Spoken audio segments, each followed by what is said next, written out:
Vandals. Go Vandals. Go Vandals. Welcome back, Mighty Vandals, to Tubs at the Club, the Vandals affiliate on the Big Sky Podcast Network. I am your sometimes host, Dallas Hammer, joined today by brave, bold Bryan Marceau. Bryan, how's it going in Coeur d'Alene? Dude, it's been a couple weeks. And like, hey, this is one of our only kind of jack off episodes, you might say, colloquially speaking. Hashtag only so patreon.com/Tubs at the Club. So I'm doing pretty damn well in Coeur d'Alene. It's both a break and not to have this show. So yeah, dude, I'm all in. We have Moscow Martin producing from the shadows, but not really in the shadows because he's on screen today. Got that camera fixed, got that computer fixed. Martin, it's good to see your majestic face. How are you doing? Yeah, it's good to be back. Captain, I could sing the old intro if we want it, but my voice will probably crack. I don't want to have Vietnam flashback. Let's not go there. Yeah, I don't think there's not a ton of nostalgia here, Captain. In the comment section, question: is anyone else a little nostalgic for the old custom intro music? Not really, man. Nothing beats the Vandal Fight song to me. Bryan Martin, not super. Bryan, I don't know your thoughts, but I think I'm going to take a guess. You do know my thoughts. You do. Yeah, we're all on board. Let's stick to the fight song. It's Jesus Christ. That's intro music I could go with. All right, guys. This is the questions episode. It's our annual.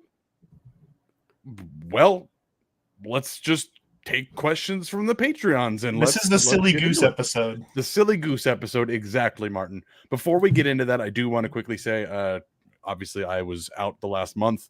I'm not going to get into the reasons why here. If you don't know by now, you're welcome to message me on Twitter or Discord or wherever. But thank you all, the folks that reached out.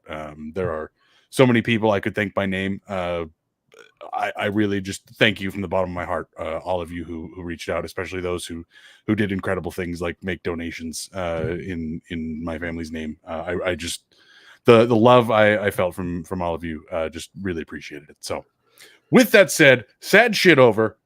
It's the questions episode, guys. We're just going to start going through. I grabbed all the questions from our Discord, threw them in a chronological order, and we're just going to Dallas added every question, even the dumb questions I added. Exactly. Even the ones Martin asked. We put all 36 questions here on this list. We're going to try to get through them. Who knows how many we're actually going to get through, but we're going to rip it off. Captain 58, I love Hammer. No question about that. Thank you. Appreciate you, Dan. We've got quite a handful from Captain 58 in here, but first we are going to hit Jason Mayer. This was actually not asked in our questions thread, but it was something that I just wanted to bring up anyways. Question number 1. I want you all to take a whole show, sorry, Jason, and talk about a proactive Snowbelt conference as the great Phase 2 NCAA rebuild. I saw a tweet today that included Idaho, Washington State, Oregon State, Boise, the Montanas, the 4 Dakotas, and Wyoming. I'd add maybe Colorado State or Nevada for 12. Bryan, I know your thoughts. And we'll get into that. I'm going to give you the chair last here. Martin, I'm going to give my thoughts and then let you go, and then we'll pass it to Bryan last. In a perfect world, Idaho would just get an invite to the Mountain West. Absolute perfect scenario. Idaho goes to the Mountain West. The Montanas come along with, and then, I don't know, you tack in, again, like Washington State, Oregon State, maybe like a UC Davis, just because they're so much larger and they have a pretty solid endowment. And then you make a 16-team conference out of that. That's, to me, that's like the dream. I like the idea of the Dakotas. The problem is with just the time zone and the travel. I'm hesitant. I think Idaho failed in the FBS for a reason. It was because they didn't have a conference home. Like that's what this whole thing is about. I'm not trying to relitigate the FBS debate. I've been very outspoken. I wanted to go back to the FCS because I wanted Idaho to have a conference home. I thought conference stability is how Idaho is going to build a good program. And when you have a good program, when the dominoes have finally fallen the way that they're going to fall, which is inevitably the NCAA probably loses its power, everything splits off, and it shit just gets really weird. My thought is, hey, you be a successful program somewhere, and then find that long-term home. To me, Idaho's got to stick with the Montanas in future realignment. Have to stick with the Montanas. That was the mistake from last time. You stuck with Boise State, and then they fucked us in the ass. It is what it is. I understand why they did it. They are in a completely different sphere as Idaho. It is what it is. They bring more money. They have more eyes. They have more people. It just is what it is. In a perfect world, though, I don't necessarily want to go to the Dakotas. I want everything to stay here in very close geographical context. I know that's hilarious when you look at the FBS and see Washington and Oregon going to the Big 12, or excuse me, the Big 10, or however many teams there are now, and Wazoo and Oregon State both being kind of just left there. I think personally this is all just going to keep shifting until realistically there's two big conferences, the Big 10 and the SEC, whatever the hell they're going to change the names to, and they're going to end up breaking off into geographical divisions anyway. And Washington, Oregon, USC, UCLA will all obviously be together, but Stanford and Cal will probably end up coming back in that. So to me, Idaho, I'm looking for a mostly Mountain West conference. I want to see Utah State. I want to see Nevada. I want to see Fresno State. I want to see San Diego State, San Jose State. I want to keep with kind of those remnants of the WAC and hope that gets rebuilt someday in the future. That's my dream for that conference. Again, who knows when it's going to happen. But Martin, your thoughts on the phase 2 for Idaho? I don't care. I just want Idaho to be in a good conference. That's fair. Martin and I think are on the same page. Got to get Idaho into the next college football game. That's the big one. It sucks that we're not there, but hey, sometimes shit happens. So Bryan, your thoughts on conference realignment? So to stick with the literal wording of Jason's question, I don't think Idaho can really do much to be proactive right now. The teams that are doing what you're talking about, Jason, being proactive, like you might say Missouri State, by moving up to Conference USA and eating that $5 million buy-in. In their minds, they probably believe, hey, the way you're proactive is get your foot in the door, even if it's garbage FBS in a conference that is not as good as the Missouri Valley Football Conference. As far as Idaho is, I don't know what they can do to be proactive, because I believe, look, we have some court cases we're choosing not to talk about this week. We want to give a little bit of time in the news and to see what kind of countersuits are filed before we really dive into this. But I think the court cases right now are closing in on tectonic shifting in what we call college football. And what I want Idaho to be at, Jason, the proactive version for me, is whenever that shift, Dallas, that you talked happened, you brought it up, is happen. And it appears it's inevitable. It's going to happen. Like the NCAA is likely going to be allowed to have universities pay up to $20 million directly to student athletes. So far, look, that's not going to be Idaho. But I want Idaho to be in whatever the second tier is going to be, which I know, like the language we have now would be G5. There's an ocean between the top of the Power 5 and a lot of G5. And that's part of why I'm happy with Idaho where they are, because we're with like institutions, like level competition. I want to be in that second tier whenever the big shift takes place. So to talk more about conferences, like you're saying, Jason, I think Dallas brought up one option is in that second tier. If for stability purposes, Mountain West decides they need to get big. I would love Idaho. If Idaho and the Montanas can join a Mountain West conference, I would absolutely say that would just be, that's option A. That would be the coolest option. I mean, you look at the current Mountain West teams. A lot of them are former Big Sky teams. Teams like, hey, Nevada, who Idaho just beat last year. Teams like University of Wyoming, who Idaho has on the schedule this year. But that's an FBS game where we're not horrified of that taking place. And Idaho, you can understand a world where Idaho could at least kind of compete in a conference with schools like Wyoming. If that's not the case, Jason, the snowbelt option, created by Andrew Schmidt, former University of Montana backup running back, who I think he's an agent now, but that Twitter account, Snowbelt, that's Andrew Schmidt's account.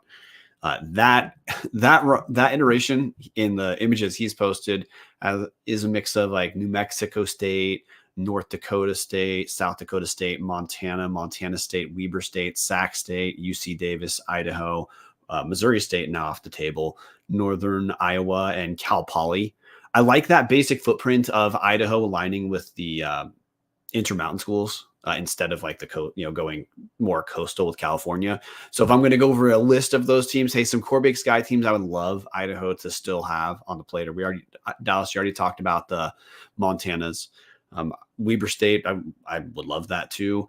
I might be a little more emotional attached to Idaho State, but I don't think Idaho and Idaho State are necessarily going to end up in a different place because we're not, even though we have our own feelings about Idaho, as far as like budgets and shit like that, there's not that much difference right now. The big difference is Idaho hired Jason Eck and Idaho State did not get to do that. So we have, some of those Big Sky schools and then mixed in some Missouri Valley teams. Like, yeah, I do love the idea of South Dakota State, South Dakota, North Dakota State, North Dakota. And then, hey, if there's a Northern Iowa thrown in there, or if there's a Southern Illinois or Illinois State, those two, that's Midwest. But hey, the mix of the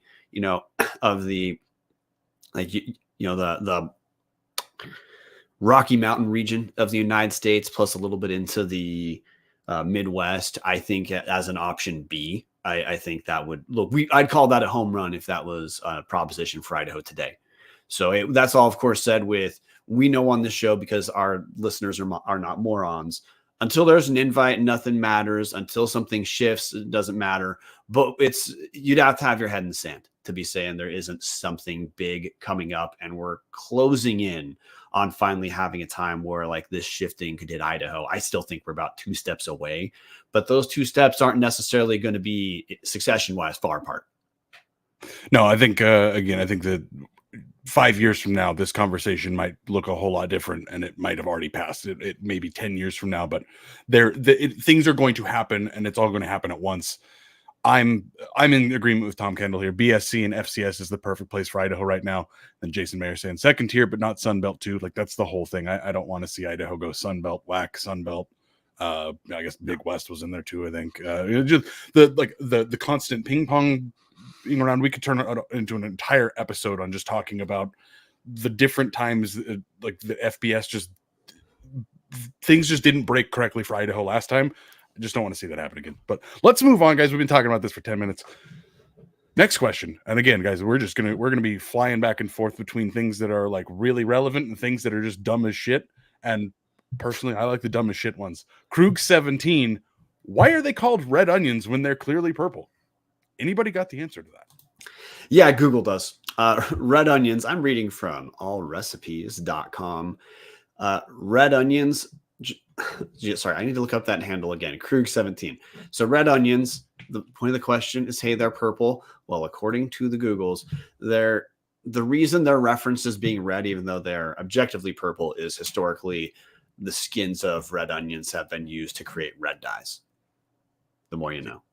I was going to go with a stupid answer and say, well, if you hit somebody in the face with them, it turns their face red, so they're called red onions. But well, then that would mean everything is red. Well, I mean, Next question, back to the serious ones, guys. Again, we're just going to be bouncing around here. This is going to be a weird ass episode. Captain 58, one of many we're going to get from Captain here. Anyone on your wish list for a new athletic director? And then we do have a caveat after that. I will admit I do not know all the athletic directors across, realistically, the ones Idaho would be pulling from, the FCS and D2 and D3. The first name that came to mind was Bill Chaves. I think Bill Chaves did an excellent job at Eastern with what he had there. And then when he left Eastern and went to North Dakota, I think he's done a very good job at North Dakota. At least, this is all from outside looking in. I think Bill Chaves would be a great hire. I really want to go outside the family. I know Jason Mayer saying Matt Martin, Steve Kurtz saying Eck. Honestly, Eck, I think, would be a great athletic director. I think Matt Martin would be great as well. But man, I'm so sick of just Idaho's incompetence. I feel like at the athletic director level for so many years. I go outside the family again. I don't want to see any internal promotions right now. It's time to move on. And again, Matt Martin is out of the family now, so I would love to see him come back. But Martin, Bryan, any thoughts? Yeah, that was going to be my quick answer. Was maybe that's why Matt took the job at USC, upstate college, whatever they're called, and went whatever happens maybe in a year or two, or in 1 month, 10 days, that might just like, there might be that, but I'm going to let Bryan talk now. Well, he took the job because after Terry was promoted to the NCAA like Athletic Directors Council, those are 4-year terms. So it's implied an extra 4 years. So if he was going to move his career, he had to move. That's why Matt Martin left. That's not like, hey, by the way, that's not Matt Martin telling me. That's anyone in the world. If you ask, that's pretty obviously why you have to go where the openings are. As far as internal promotion, internal scare quotes, Dallas. Yeah, I'm with you, Matt Martin, for sure. I love Matt Martin. I wish he was our AD already. But other than that, look, I looked up Bill Chaves for 10 seconds. Yeah, he did great at Eastern, doing good at North Dakota. If he'd come for that, I don't know salary wise. I will say with Steve Kurtz bringing up Eck, by the way, Steve Kurtz, our favorite North Idaho College listener. I just don't think Eck is going to move into athletic administration for a long time. He bounced around as an assistant for a very long time, and this is his first head coaching job. I just don't think he's going to dive in. I do think he has the personality to be fantastic in administration if he ever decides he wants to do something more relaxing than coaching. But that's about as far as my athletic director contracts are. Here's my dream scenario. I want to not talk about our athletic director on our show anymore. Most shows don't talk about the ADs because you dot T's, cross I's, get contracts signed, and you do all the really important, boring work that there's nothing to talk about on a radio show or a podcast. That is the deepest desire I have, is to get to a point where I don't have to care about, look, hey guys, who's the athletic director at Montana State? Most listeners, do you know? Matt Logie? It's Leon Costello. But you need to actually know who Leon Costello is. The whole point is Montana State's the machine's just humming. So when things are working, how many people know who the AD is? Most people don't. Yeah, I fully agree, Bryan. Best case scenario, athletic director comes in, athletic director stops giving coaches reasons to get the fuck out of Moscow because gets contract signed. That's big, doing the things like getting contract signed. That's a big one. That's the best case scenario. Is no more having to even think about the athletic director because the ship is just sailing correctly and there's no more drama about coaches abusing players and coaches not signing contracts and coaches that shouldn't have even been given a contract in the first place. All of those things, I just don't want to have to think about those anymore. Worst case scenario is that Idaho, whenever Terry Golick is gone, because again, guys, Terry Golick is not going to be here forever. That's very quick ramble. That's why I don't there have been talks like Bryan and Dallas get upset that they don't have a great relationship with Terry Golick. I don't give a fuck. Terry Golick's going to be gone well before I am. I'm going to be tied to this school way longer than she is. I don't care. Is it nice to be cordial? Yeah, absolutely. She doesn't like us. I don't particularly like her. I just don't care. Worst case scenario though is Terry leaves and they hire somebody that does the exact same things that she did. Because Rob Spear, love him or hate him or have whatever feelings you have about him, was terminated for not doing Title IX things super well. Terry Golick, hired as a Title IX expert, hasn't really done Title IX things all that well, hasn't really handled the women's sports all that well. The things that it was assumed she was going to come in because, hey, Idaho's got a problem here. We're going to go the entire opposite direction and fix these problems. It didn't work. It completely flopped. So that's my worst case scenario, is just bringing in somebody that's going to continue to do the same things that the Golick is doing right now. Yeah, we're living through the worst case scenario, which means the worst case scenario, she gets an extension. Best case scenario is we get someone who does the job well, which means boring, which means we quit having things get in the way of the inertia of football. I'm game to jump to the next question. Martin, did you have any thoughts on best or worst case scenario? Okay. Another one from Captain58. Crazy pie in the sky dream for the show. Example, Dallas on College game day or Tubbs and the listeners all going to Frisco for the Natty. Martin or Bryan, I'll let you guys go first.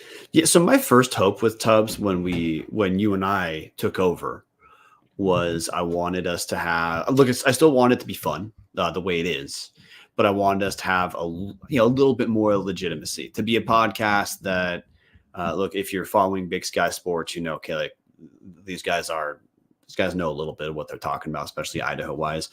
And hey, that box has been checked off. The like dumb media level dream, like, phase 2, because like Tubbs is never going to give us salaries. Patreon.com/Tubbs the Club. Join the hashtag Only Tubbs Discord, which really kicks ass, guys. Best place to talk Vandal sports, not a question. But my next step after that was, it'd be cool if like just another step. It'd be the idea of Tubbs having enough legitimacy that now like other Big Sky media start to like quote Tubbs or like use Tubbs as a resource. That was kind of phase 2. We're actually kind of there. We don't talk about it, but print journalists check in with us way more than anyone else who broadcasts. And some print journalists, I think it's been mutually beneficial. We might talk about one later. The Tubbs at the Club, like, hey, like the internet based, but then at football games, actual in-person family dream is, look, I think it really kicks ass to go to football games and see all the people that we like, we're messaging on the Discord throughout the week, almost all the time. It's made the football games, honestly, now they're fun in a way. It's not like when I was in college 100%, but it's pretty dang close. They're honestly almost more social now for me at football games than they had been when I was in college. Just more with the focus on the game itself. I used to be pretty good at the recreational part of going to football games. So like the next hope for me is honestly being able to travel to more games and have more people and see more people at those road games with the, hey, pie in the sky. If Idaho makes Frisco, yeah, dude, that'd be the home run dream. Is a bunch of Tubbs people go to Frisco. We have a kick-ass time. Until we settle there, I'll settle for my next step being me personally being able to go to more road games and seeing more and more people at those games. Because look, to me, I've said this on the show a bunch. The most fun thing about Tubbs is getting to have more friends that we would not have had otherwise, and being able to go to football games and run into people who love the same stuff that we love and are just like us, game to talk about it, in the same way that I have to like check myself at Costco when I see people in Vandals clothes of wanting to like assault them with Vandal questions while we're in line checking out. Running into more people who are like that is the most fun, my favorite part about doing Tubbs and then my whiskey collection. So yeah, having that take a next step and going to road games Dallas is what I would, oh man, if we could take that step, man, it just be a new level. Martin, your crazy pie in the sky dream for Tubbs. I got nothing to add to that. Fair enough. This again, we're talking crazy pie in the sky, Captain. So bear with me here. Tubbs at Frisco is like a 4 out of 10 on this scale, maybe a 3 out of 10. Crazy pipe dream for Tubbs. The tiers happen. Something is sorted out where there are a couple teams in the group of 5 or whatever the second tier is called that get into whatever ridiculous postseason ends up being a part of this, and Idaho getting a bid into the like an FBS college playoff. That's the crazy pie in the sky dream, is to go take Tubbs, do it on the road from round 1 of holy shit, Idaho's going to go lose to Alabama by 70. Like that is my absolute dream, is to see Idaho doing a big one. Tom Kendall saying Tubbs live at the club is mine. Jesus. Well, we tried that. We did try that. The owner, let's just say, said it was fun was fucking dog shit. Oh, it was Mark bad. did say that to us. Yeah, that's because it was okay. Hey, let me talk about like the history of Tubbs for a second. I'm not saying every idea Tubbs has had is great, but we've had a few singles and doubles. Like things like the Big Sky Podcast Network Power Rankings episode to cover the entire conference. Hey, that was not a bad idea. The idea to go live at the most popular bar in Moscow when we do not have any sort of like sound dampening equipment was the single dumbest thing this show has done. We could, Mark, if you're listening, maybe we could do it from the top of the corner club. It is the single dumbest thing this show has done since every single unironic reference to the CFL draft. Yeah, that guys, it did not go well.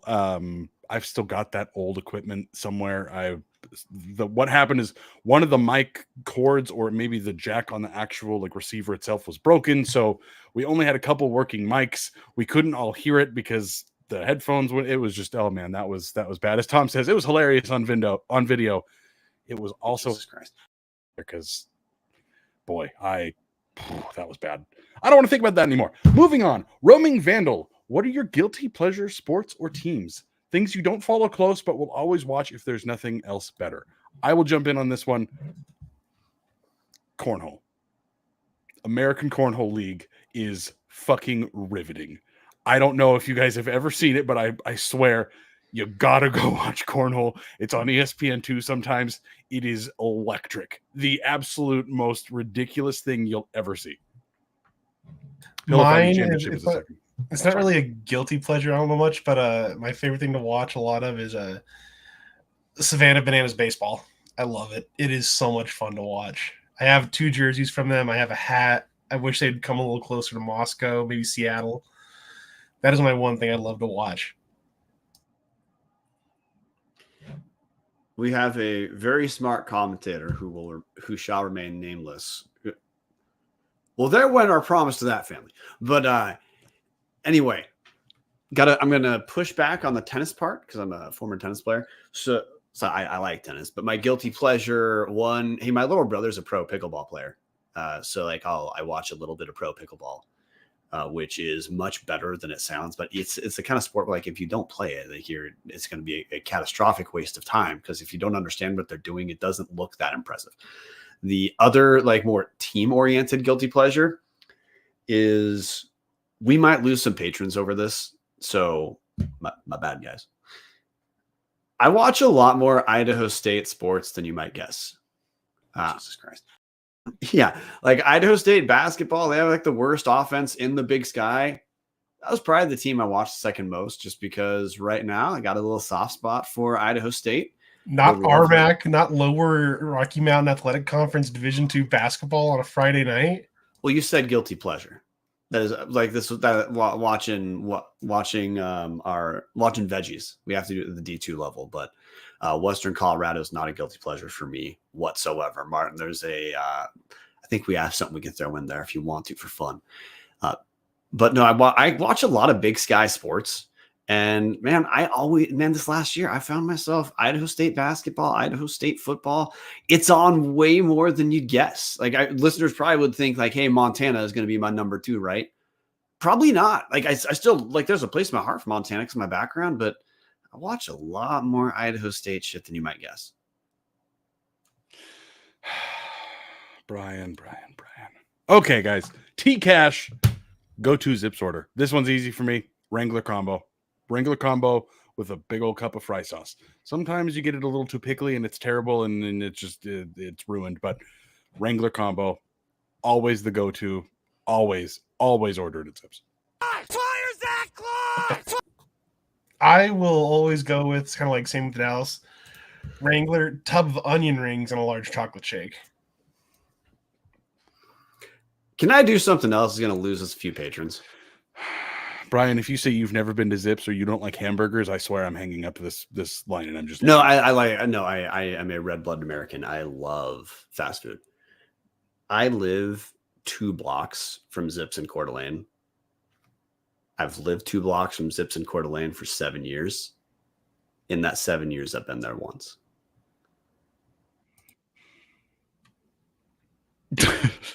And Bryan's gone. Well, thanks, Bryan. Thanks for showing up. Yeah, so listeners will just miss that. Dallas kicked me out of the stream for a second. If you're listening and wondering why the hell that happened. But hey, if I'm going to go to Zips, What's going on? Okay, if I'm going to go to Zips, phase 1, you can't get the fries. Garbage fries. Complete garbage fries. Yeah, Dallas, you're going to have PTSD. No. Like, their fries are terrible. It's going to be, again, for our listeners, this is going to be slightly confusing why I keep talking and then stopping and people laugh with no other speech in the background. But no, Zips fries, garbage, absolute garbage. Now, like maybe if you get lucky and they have them like extra well done, that's better. But I got like look, the fries at In-N-Out are atrocious. The only thing worse than Zips fries are not the In-N-Out fries. it's Burger King fries. Those easily the worst, not remotely close. But hey, if I'm going to go there, not a chance am I going to let a French fry touch my mouth. I'm probably just going to get like a double or triple cheeseburger. That's it. I used to like, they have different names for sandwiches in different towns. In Coeur d'Alene, I would get the Viking, which that had ham and bacon as well. I can respect that. I don't respect anything else you said, but I can respect the sandwich. I also would not get a drink because I'm a cheap bastard. I just walk in with like my own cans of soda. That's fair. Jason Mayer, someone call a Vista. There's a gas leak at Chateau Marceau. Yeah. Captain 58, fries are just a fry sauce delivery system. The smiley face on top is money, though. Jason Mayer. Tom Kendall, no. In the comments section, Tom Kendall accusing me of not going to Dick's in Spokane. Absolute bullshit. No, that's my go-to. Although, like the pricing at Dick's now, it's almost getting bougie. It costs like $10 to get 2 whammies now, which is a different. I get to be the grandpa right now and completely bitch about everything, but no, I love Dick's hamburgers. That is when I go to Spokane. That is always the go-to for me if I can, but it has to be like when I'm on my own because my wife will not go with me at this point. My favorite part about Dick's hamburgers, Tom, is you have to essentially shotgun the food. So like you get in your car. And yes, you're in the car for obvious demographic reasons, let's say. You are just rifling that food in right away. Like you have no chance. I mean, honestly, the French fries, you have maybe 90 seconds of them to be edible. Bryan, I'm. Trevin in the comment section knows exactly what he's talking about. Zips is overrated.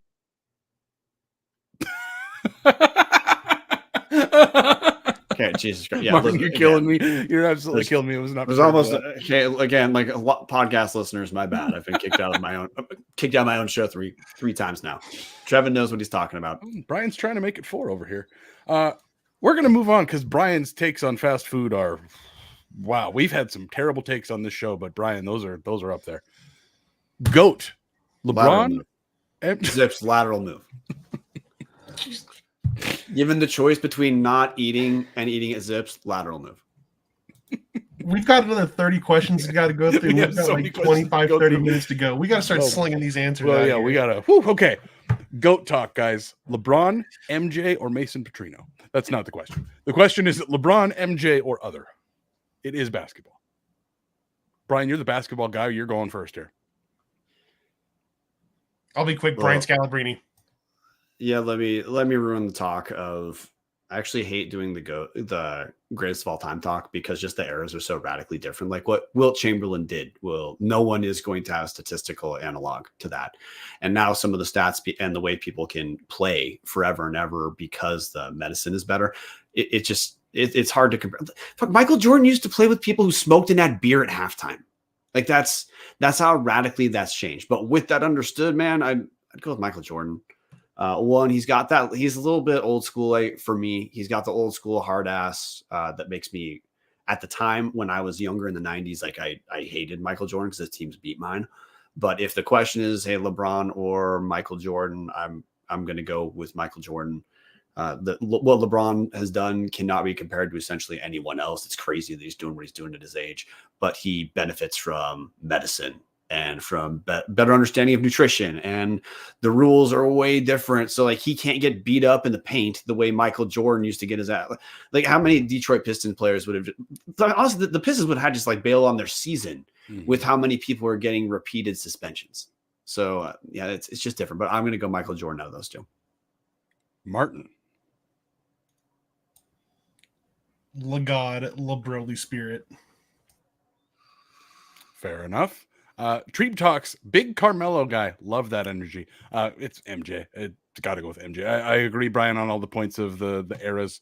And yes, MJ certainly played against much lower competition than LeBron. I would think the NBA is the best level it's really ever been at. Well, but again, significantly more aggressive defenses in a way that it's not close to comparable. Yeah, but again, the hand checking rules are so much different, and it just most of the folks in the comment section saying MJ. We've got some Kobe and LeBron. There's a Borchardt with Wilt. She who must not be named, Shaq. Pretty good group of collection there. Captain 58 again. Dream facilities upgrade in Moscow. Examples: football ops building on the west side of the dome, an indoor practice facility, or other. Anybody want to take this one first? Okay, I will take this one first. Dream facilities upgrade in Moscow, new football locker room. I don't know how the hell you're going to have to do it. You'd have to, I don't know, play at Martin Stadium or Gisa Field at Martin Stadium, whatever the hell it's called. You might have to do that for a year, but knock out the administrative side of the Kibby Dome and completely redo those locker rooms. That is what I would love to see.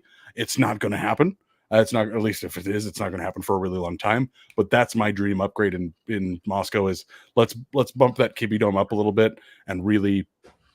Again, I already think Idaho's got better facilities than just about anybody in the Big Sky. But let's bump those locker rooms up a little bit. I'll go with locker rooms and just leave it at that. So if this is dream, the theme of the show is losing patrons. Oh no, Brian. Take the top off. Topless, hashtag only tubs. And Brian has been kicked from the show yet again. Okay, so just because, look, hey, I love the Kibby Dome, but hey, show me a picture of the Kibby Dome compared to Washington Grizzly Stadium. Like, come on, it's not close. It's not remotely close. The only way to get that like kind of additional beauty in football is it's got to be outside. But hey, if we're not going to take hashtag only tubs, take our tops off. Okay, I have a dream that is not really a dream. I would like Idaho to not have the single worst seats in the entire conference. And I mean the bleachers that are awful. Hey, Bud Ford, really important vandal. Like he names on a ton of stuff. He passed away a couple of years ago. But one of the guys that a lot of vandals are going to owe thanks to for a very long time. Can we have seats that were built after his first year of undergrad? Man, wouldn't that be nice? Wouldn't that be nice? We're going to keep going, guys. Could we have the dome seats look better than what the Holt Arena has? Because objectively, the seating part of Holt looks much better than I do. Now that they've replaced those seats, yes, I do miss the 70s porno dome, but they're black and orange chairs certainly look better. This question comes from our very own Martin. If you could relive a moment of your college experience at Idaho, when was that experience? I was like 8 rows up for the 2009 Humanitarian Bowl, so that's going to be my permanent answer for that forever, because that was one of the best days of my life. So that one. I'll go with the 2016 Vanderbilt's basketball game in Waco, Texas. Yes, they lost by like 80. That's by like 45, 50. But afterwards, got a shotgun beers with the GAs and Angie Bjorklund, and I think she's at Richland now. I can't remember her name, but we partied hard with the women's basketball team back then, and it was a good night. So if I'm talking about sports that I remember from undergrad, that'd be the Colorado State game in 2009. But the big thing that I like, hey, as you get further away from undergrad is, hey, I was in a fraternity. We did not get in fights with the football teams. Would have lost those two, but I had a really good time in my fraternity, and I can't tell you like a single thing that stands out for me. But hey, you know what? I kind of miss the days of I wouldn't go out into the bars until after 11 o'clock because no party worth going to started before 11 o'clock. So like, hey, kind of miss that, once in a while. But hey, things change. So yeah, that's my basic vandal thing, man. Next question. I'd settle for the Garden being open again with cheap drinks. Oh, man, I do miss the Garden. Which is still not as good as the club. Like, hey, let's just enunciate that. But everyone needs a good option B. Yes. A nice, relaxing, quieter, a little bit easier to wind down. Which made it easier because to throw this off again, Dallas, one of my like cheap bastard things I used to do is go to the alley at like 1:15 a.m., tell the bouncer like, hey, I'll pay the cover buying a drink. And I never had a debit card on me to close out the night. So, hey, that was kind of the rotation, was finish up at the alley for music and not paying the cover. So, but you need something in between the club and the alley. So whenever the hell the garden reopens, and you know when it opens, it's gonna be like a gentrified version. It's not gonna have, like a tub you piss in the bathroom. It's not gonna have incredibly cheap drinks. Honestly, like I used to smuggle in beers to the garden anyway, but it's not gonna be the kind of place that you do that. So yeah, that I'd settle for that. Fair enough. Martin, you're the one who asked the question, so thank you for that. I did actually quickly want to jump to another one of your questions because it was my favorite question. Who of the three of us do you want to see most oiled up? And the answer to that is all three of us, Martin. Come on. I was going to say Bryan, actually. Well, I mean, that is the entire point of going to the gym, right? Like, what the hell is the point of having a workout routine if you don't want to be oiled up to lose your job? Exactly. So, Martin, thank you for, again, a couple quick-fire questions in there. Tom Kendall, what position group may be weaker than last year besides receiver? I'm going to go with the captain obvious answer here. I think running back. I think the group itself might be weaker because of the top. I think at the end of the season, things will be better than they were at the end of last year because Woods was dinged up. But I don't think that the position group is going to be as strong because I don't know that you're going to have an Anthony Woods level guy running out of the gate right at the front. That's the one thing I'm afraid of is the running backs will probably get better as the year goes on. And I think they will end the year better than they did last year where again, Woods was dinged up. But that's the one little bit of concern I have is like, well, Anthony Woods was really good. Martin or Bryan? Yeah, I'm going special teams. We lost a good special teams coordinator. Not that we don't have faith in Tyler Sutton, but we haven't seen him here. We lost an All-American level kicker. We lost an NFL level long snapper in Hogan Hatton. So yeah, that's to me the under the radar group that there's some big guys who got to be replaced. Yeah, I'll kind of piggyback off Bryan and say special. We lost Sean McCormick was a really good special teams player. He's graduated. It's like there's some big names that we didn't really talk about on the show that much other than Ricardo Chavez, who we have to fight.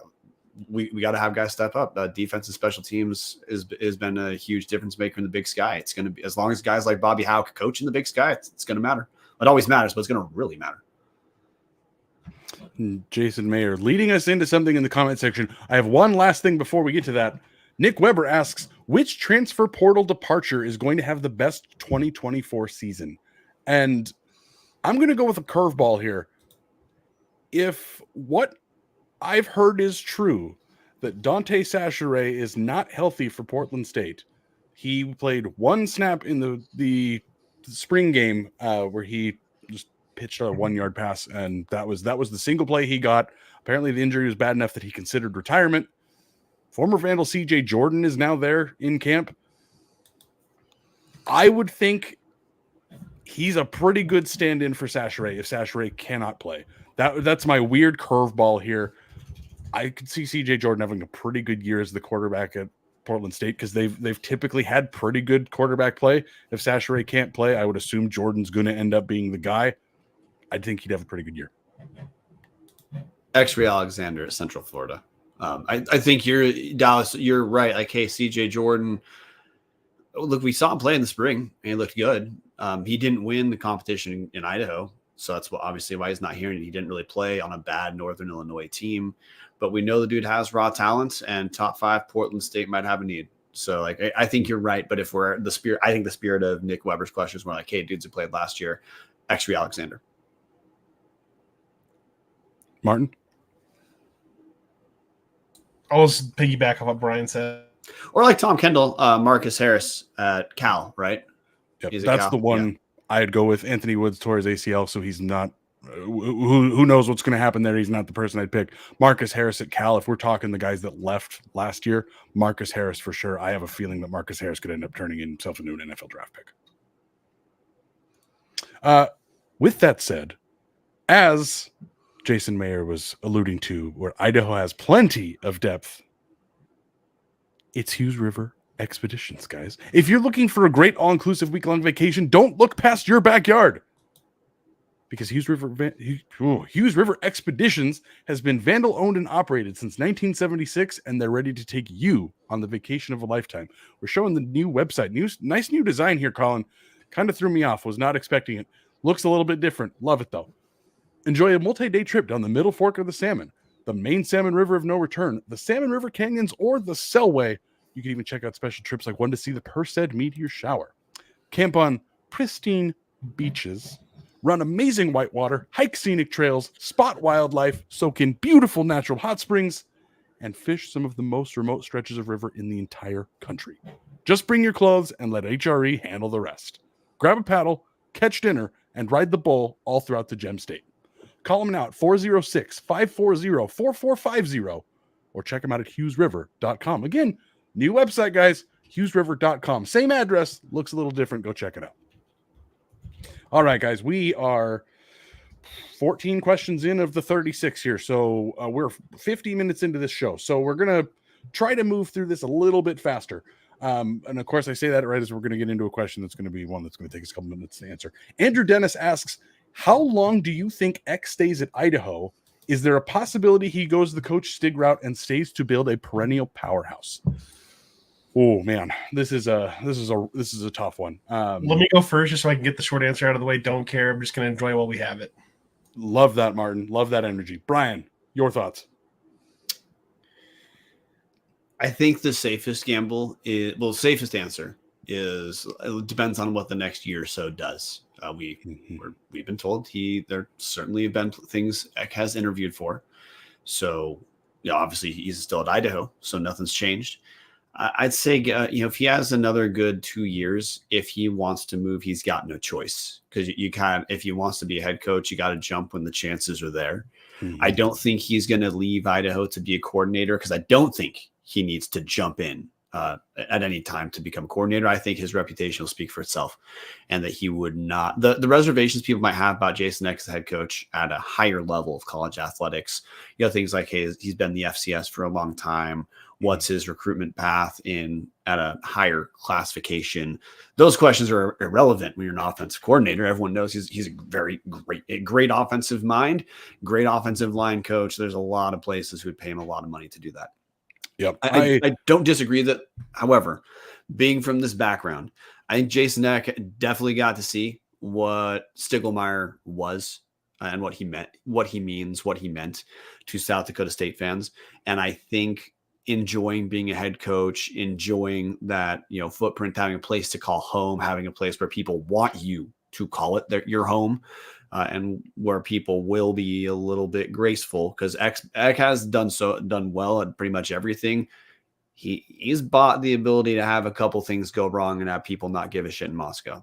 To me, that's where I am with my understanding of Jason Eck. I think he's going to be, I don't think he's just going to leave for like the next shitty opening at, like a Conference USA school to get, a higher paycheck. I think he's going to want to be stable and then move on. But I think realistically, the target is once he's done coaching Jackson, that's when I think the likelihood of him leaving goes up a lot. Yeah, I'm in the similar boat. A lot. We've had Jason Mayer 2 more years, and I'll be grateful. Marty 2 years. Yeah, 2 years is kind of what I'm thinking. That does not line up with the end of Jackson Eck's career, but again, the transfer portal is a thing.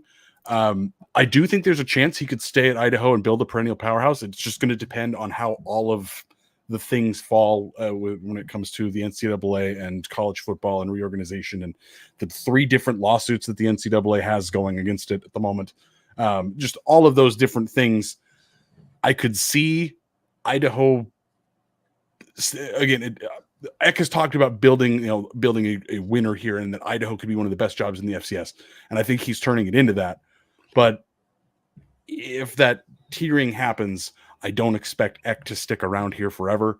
I'll be thankful for every minute we have with him. But as Tom Kendall says, don't we all think Eck wants to get back to Wisconsin? So moving on and up is a must for that to happen. I mean, I would think at the end of the day, if he had a dream job, I'm assuming it would be at Wisconsin.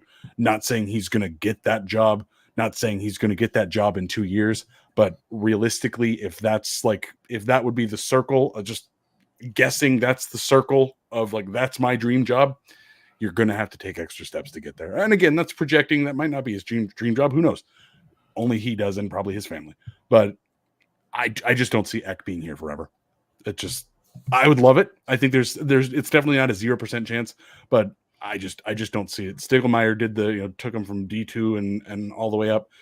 Yeah, Eck could do that as the tiering happens, but it feels to me like this is a stepping stone. Idaho is going to be a stepping stone place. Andrew Dennis, thank you, Andrew, for this question.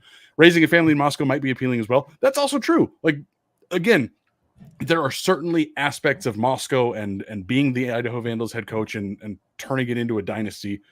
Yeah, there's absolutely reason to stick around and do that. Like, Bobby Hauck has had a great life, I think. Totally get it. But again, Bobby Hauck left and came back. I don't want Eck to do that. But we have a couple other questions that are related to that, so we're going to hit all of them here. Captain 58. This is technically question number 20, but again, I'm going out of order because we're trying to get these grouped together. How committed should Idaho be to following the Eck tree if he leaves? Oh, that's where things. I don't know if What was that? might have been watching a reel on Instagram and didn't realize I was unmuted. Oh, Martin. It's amateur hour, guys. It's the questions episode. That's what this is for. I would have said Idaho should be very committed to the Eck tree because I think that there are coordinators that would have done a very good job as head coach here, but the school had to, kind of burn that bridge on the way out. So I don't know. Talking Rob Orich. Talking Rob Orich, yes. I don't know how realistic that is. I don't know enough about Dan Jackson or Coach Slice to say, Eck leaves, promote him along. He might bring him with. I would like to see someone from the Eck tree stick around as the next head coach. If that happens, maybe bring Thomas Ford back. I think Eck has done a very good job of getting good, talented coaches in here, but I don't think it's something you commit to and say, absolutely got to promote a guy from this regime, because that's honestly, that's just not a great idea most of the time. You got to open the process and you got to look out. No, interpersonally, Luke Schleisner looks more like a guy who's happy to be a coordinator. And I hope that doesn't come as some sort of like backhanded compliment. It's not. He's very good at what he does, but he doesn't have the outgoing, like effortlessly warm personality that Jason Eck has. And head coaches, especially as you move up, like that's a huge part of your job is the politicking with boosters. And look, obviously Schleisner's fine, as good as a recruiter. But having met the guy, I never asked him the question. I just think disposition wise, he's going to be happy to be a kick-ass coordinator, and that's just who he is. So hey, take that off. Rob Orich is done because Terry Golick torpedoed that relationship with slipping a buyout into extensions and then going after not that much money, like enough to matter if you're a FCS coordinator, but not enough to matter with university operations. Then Dan Jackson, he hasn't been here at all, so we don't have anything to put on there. So I guess what I'd say is, of that coaching tree, if we could bring Thomas Ford back, he would be the first name that I would jump to right away. Mm-hmm. But he's also making good amount in Oregon State. So I guess the long version of that is, no, just open it up. If it feels like an internal Eck candidate is the right guy, fantastic. But I don't think, if committed means, hey, we've kind of made our decision before things start, I don't think Idaho should be that committed. That leads us into again, a related question from Tom Kendall. If Eck moves on, who's the next man up? A person we don't know. That's the thing. I think at this point we don't know, because I think there's a handful of folks that are in agreement. Slice just seems like he's the X's and O's, like, I'm going to be the coordinator and I'm not going to deal with that responsibility. I'm going to be the guy getting the actual football done. Seems like, again, we could be totally wrong, but that's just seems like what it is. We don't know enough about Dan Jackson. I would have said, again, Rob Orich, who's now gone, or Thomas Ford, but he's gone too. That then also leads into another question from Captain 58, looking at Eck staff since he's been at Idaho, who will be the first guy to get a head coaching gig. I think if Eck moved on, I think it's either Slice or Jackson temporarily. Let's say Eck moved on tomorrow. I think one of those guys gets it. I realistically think it's outside hire. I think Eck and Schleissner are a package deal. Like back when we did the coaching stuff, like the research for the coaching hire when Eck first came here, man, Schleissner was. I heard about Schleissner as an OC like the exact same moment I heard about Eck as a potential guy. Mm-hmm. So I just think those guys are kind of a package deal. It's very true. Bryan, who for you would be next man up, and who would be, of all of the guys that have been on X staff the last 2, now almost 3 years, who do you would be next man up at Idaho, and who's the guy who's most likely to be a head coach out of all the guys we've seen? I think Thomas Ford has already been a head coach, and he's starting to advance pretty quickly relative to, before Idaho, he was an analyst at University of Washington. So he's in there. If Rob Orich had stayed in the FCS world, I'd say him for sure. But hey, he's young. He relative to a lot of coaches, he's on the younger side. Hasn't been coaching that much, and he's moving up to FBS pretty quick. So I guess I'd go Orich. I guess I'd go Orich. I just don't know enough about Dan Jackson yet to jump the gun on him. The other position guys, I think there's some candidates there. But if the question is first. Well, okay, if the question is first, I'm just going to say phase 1, Tom Ford, and if not Tom Ford, Rob Orich. Last question about the coaching staff. This one coming from Cam and Cheese. And I want to point out, Doug in the comment section alluded to this as well. What year does Matt Linehan become head coach? Muad'Dib Matt. And to that, Cam, I'm going to say, Lisan al-Gaib! I would say probably 2032. I would think we're probably still not a decade away, but if Matt Linehan's going to be the head coach here, I'm guessing he's got, again, probably another 8 years to go before it's like, hey, yeah, sure, you've got enough experience to be considered as a head coach. I would think he's got to be a coordinator here for a while, or a coordinator somewhere else for a while. Don't see him stepping up from position coach to head coach that quickly. But again, over the span of 8 years, assuming he's still here in 8 years, I could see it happening.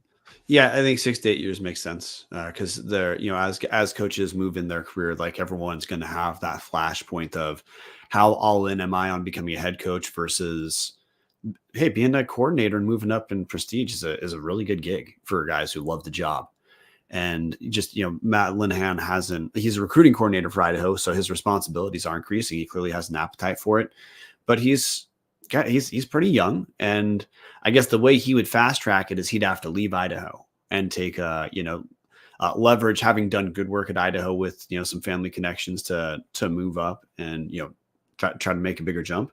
But I don't know. He's going to put in some work, which, he's done only good work in Idaho. So, he'll do it, but he needs some time. I mean, the thing about Jason Eck, I know Jason Eck didn't have the same career trajectory as, every coach, but he was an assistant for a very long time before. Honestly, he was an assistant for a long time before he became a D1 coordinator. So, these things just take time if you're working your way up.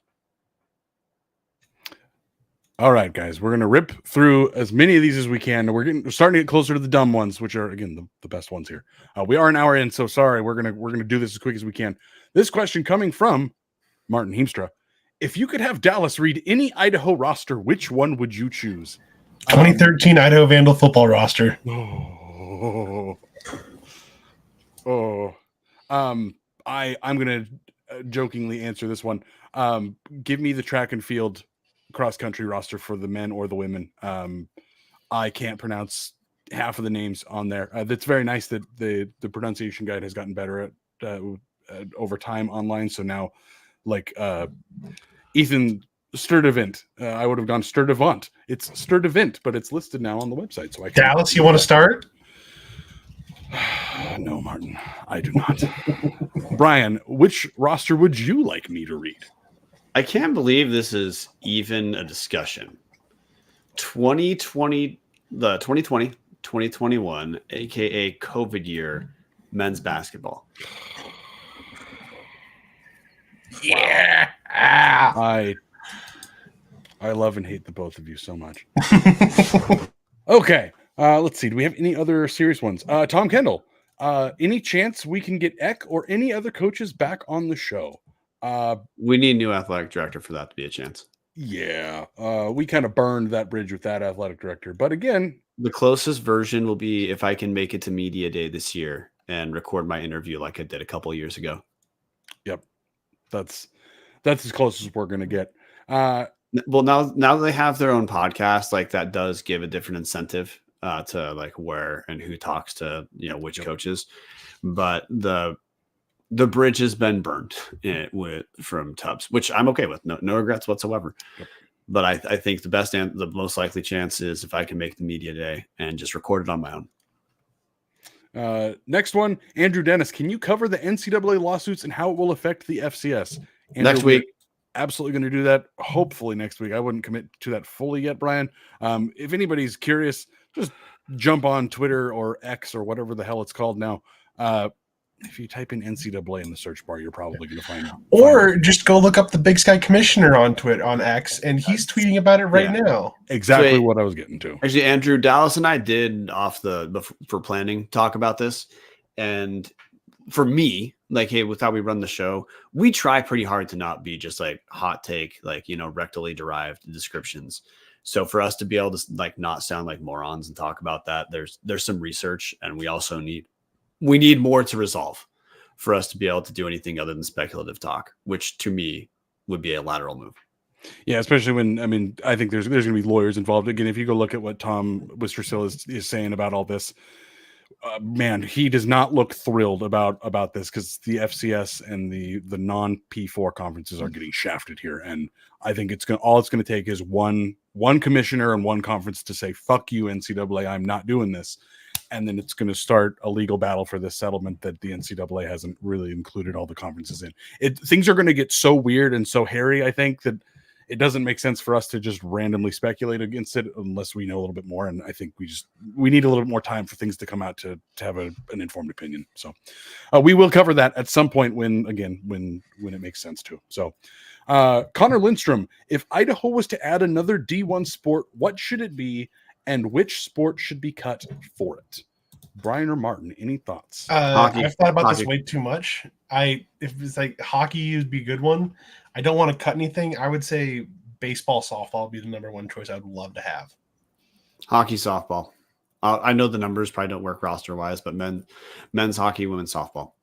Yep, fully in agreement with that. I think men's hockey would be huge here. I think I know there's Denver and there's a couple others sprinkled out here, but I think we're so close to Canada that we really should figure out some way to get an NCAA D1 conference out here. I'm a huge fan of the Idaho club team's head coach too for hockey. Yeah, I think I've seen hockey in this T-Mobile Park. I want to say Safeco Field still, but like I think if the arena was just a little bigger, I think hockey in the ICC arena could fucking slap. That would be fantastic. We're getting a bunch of different hockey comments in here. Treeb Talks mentioned in wrestling, Jason Mayer saying crew, and then everything else has been hockey or softball. So again, if you were adding one for each, I agree, hockey, softball. If you got to add and drop, you add hockey and you cut some of the track and field down. The scholarship numbers get so weird. It's impossible to know what you'd have to do with that. So we're just going to say we'd add softball, we'd add hockey and figure out the money later, but it's not our problem. Tom Kendall, if Terry Golick leaves, what will Brian's going away gift be to her? I mean, I know what mine will be to her. It's a couple of these, and don't let the door hit you on the way out. One, I think the best way to show spite is indifference.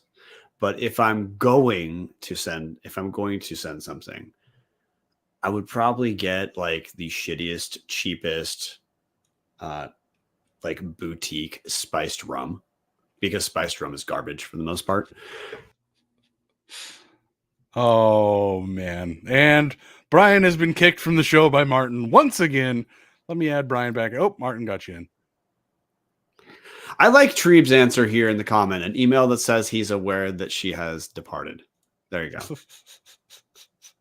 go. Jason Mayer, gift card to Red Lobster. Love that one. Okay. Got a couple Zips gift card. Ooh, there we go. Got a couple last serious questions, and then we're going to get into the really ridiculous ones. Nick Weber, it's 2025, and Idaho can win either the Little Brown Stein or the Natty. Which do you pick and why? I pick the Natty every time. The Natty, because you people know, like you talk about that for the rest of your life. That I feel like Montana would have a month and a half of being able to rub the little brown stein in your face, and then you take that national championship and you rub it right back in. I don't think there's no counter back to that. Jason Mayer, Natty every time. Captain 58, Natty. Martin, answer? I'm not going to answer that question because it goes against what I pick. That's a great transition to, hey, Andrew Dennis Martin is asking, is there a team Montana could play where Martin would pick them to win? And related, Montana versus Boise State, who do you pick? Alcoholism. Yeah, I'm going to go with what Dallas said. No, dude. No, you got to give an answer. That's a patron question, man. Patrons paid. There are two teams, and hey, it's college. There's no ties. I think I would pick. Oh, man, Martin's Are you gone. kidding? Are you kidding? Are you kidding? Come on, Martin kicking himself out to dodge the question. Hey, you know what? He hasn't said he would. Martin's inertia is not picking Montana. So until he answers, the implied pick is Boise State until Martin says otherwise. Yes, exactly. Bryan got muted because Martin is all over it. We're an hour and 8 minutes in, and we're all getting punch drunk and slap happy. So we're gonna hit a last couple of these serious ones, and then we're gonna get into the real fun stuff, and that's where we're really gonna go off the rails. Serious question.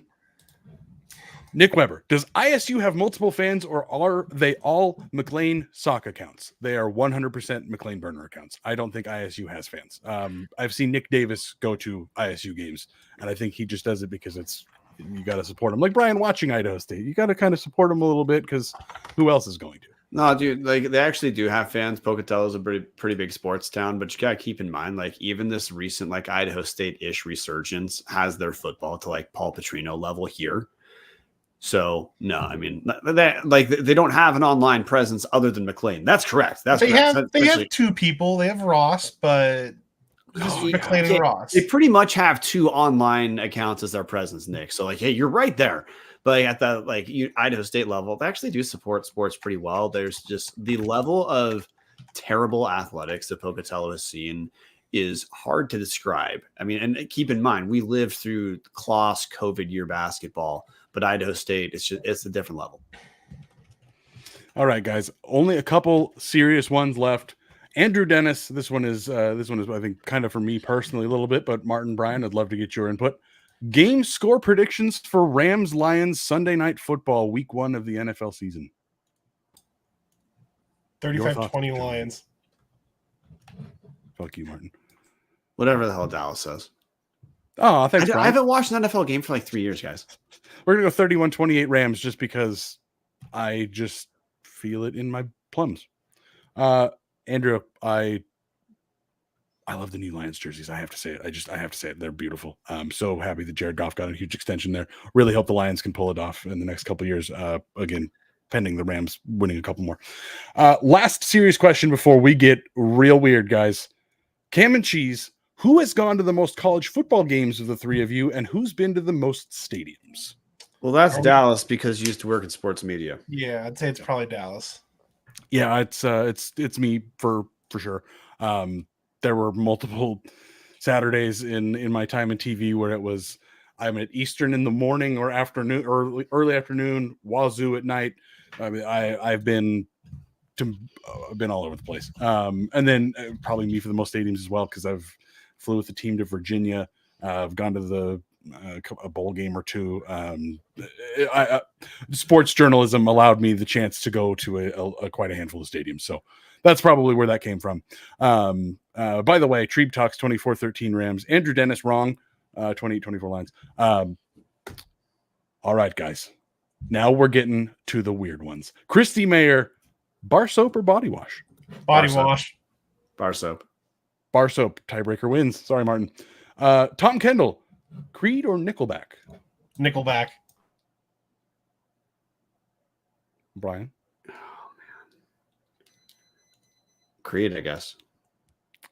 The Nickelbacks have it. We're going to go with Nickelback because I can stand Nickelback because I know definitely You've been to songs so from many both shows. bands. Yeah, I've been to so many shows. I was a grunge elementary kid in the early 90s, man. So I'll go Creed. I'm wearing an You never Alkaline made it as a Trio hat. wise man. Not really in my wheelhouse. Cam and cheese. Is a taco a sandwich? A taco is a taco. My question to you then, everybody, is a quesadilla a taco? Because it has technically 3 sides. Oh, it doesn't. Top, bottom, and yeah, it does. Top, bottom, and then the little side where you fold it over. Oh, you're saying when you've sliced it. Hey, at the composition level, no, it does not. You have to slice it to get there. It's too much thinking for me. A taco is not a sandwich because it seals. If we're talking like hard shell, I think sandwich has to be 2 separate pieces. And I will fight that. I think you gotta, like, you know, the bread is like half cut and it's like you think you gotta cut that thing. It's gotta be 2 slices of bread. Anyways, Captain 58, Nickelback, Creed's too churchy. Rory Mayer, yes, it is a sandwich. It was ruled in the court of law that it was a sandwich. Excuse me, she who must not be named. Yes, it was ruled in the court of law that it was a sandwich. Steve Kurtz, no and no. Here's another one, guys. Cam and cheese. This is maybe my favorite of the next couple we're gonna ask. Would you rather poop out your mouth or puke out your butt? Puke out your butt. I don't have taste buds in my ass. Yeah, I'd rather do what Bryan said. I mean, isn't pooping out our mouths what we do on the show all the time?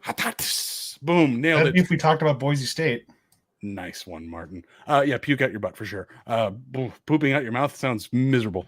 And like Pristine bitch said in the comment section, or excuse me, in the Discord, isn't puking out your butt diarrhea anyways? So love that. Love that. It's a perfect answer. Captain 58, would you rather sleep on a bed of sand every night or sleep in your bed but have a little bit of sand in your butt crack every day? And as the follow-up, the crack sand is always the same amount and it never comes out no matter how well you shower. Can you repeat the question again? Yes. My bed, and I'd use medical tape to try to help with the sand. Jesus Christ.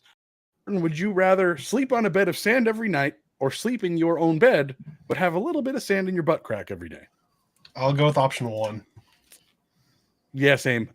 Would you rather sleep on the bed of sand every night? I could make it work, assuming, you know, like when the sun gets down, that sand cools off a little bit. It's nice and breathable for a sweaty dude like me. The sand in the butt crack, that sounds like the worst thing ever. Just hard pass. Okay, guys. This is the big one. The big one. From Jonathan J., one of my favorite questions we've ever gotten. A zombie apocalypse has descended upon the big sky and you must survive for 14 days. Which town, campus, facility do you take refuge in and why? 14 days, survive the zombie apocalypse. 14 days. Look, you just want to get by and you want to be left alone. Greeley. Yeah. All right. Those are, Like, I mean, you think Idaho State, but the survivalists in Pocatello in the southern Idaho would get you. So no, you want to be where no one's going to find you. Greeley. yeah, that was why I was thinking Portland State. I would love to hang out in that gym they've built. You know, there's like 4 people on that whole campus most of the year. So all you got to do is lock the doors and those 4 zombies aren't getting in. Like the entire campus would be sent to remote work anyway. So you're right. Yeah, see? So Portland State's my answer. I like Greeley. That's a good one. And then last but not least, guys, the final question of the night. Thank you so much for dealing with us through this ridiculous run through this episode. Jason Mayer, got to give a shout out to this one. Eastern's Russian architecture is strong against zombies. That is very true. That concrete gym, it's a pretty good place to go. That would be a very good plan B. But guys, the final question, this one comes from our very own Trebe Talks.